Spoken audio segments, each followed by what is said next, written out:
Hi, welcome to my channel. Today we're going to do something really fun.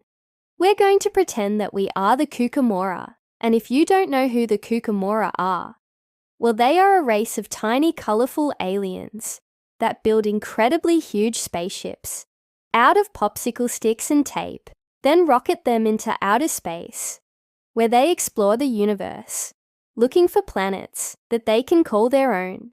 But so far, they haven't found any planets that are quite right. So I have an idea.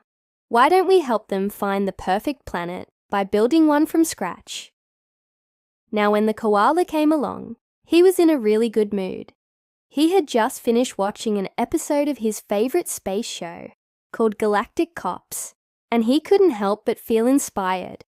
As he looked up at the night sky, he thought to himself, if I had a planet, it would be purple. Then he imagined what it would be like to live on this planet.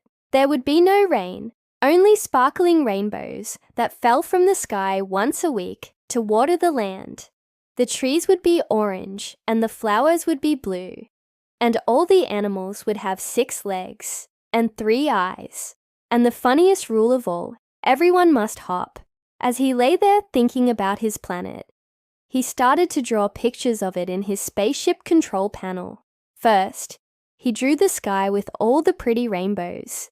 Then he drew the 6-legged, 3-eyed animals hopping around on the ground.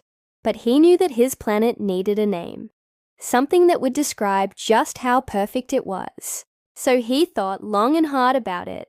Then he finally came up with the perfect name, Hopenheim. And with that, his planet was complete. Well, almost. He realized that he hadn't drawn any houses yet. And when he went to fix that, he had another idea. What if all the houses on Hopenheim were made out of giant lollipops? They could be tall and thin, or short and fat, and every single window would be a different shape. And not only that, but every house would have a chocolate river running right through it. It took Kucameleon a few hours to draw all the houses, but eventually he was done. And as he looked at his drawings, he couldn't help but smile. He knew that he wanted to share his planet with other koala cameles, but he also knew that it wasn't finished yet.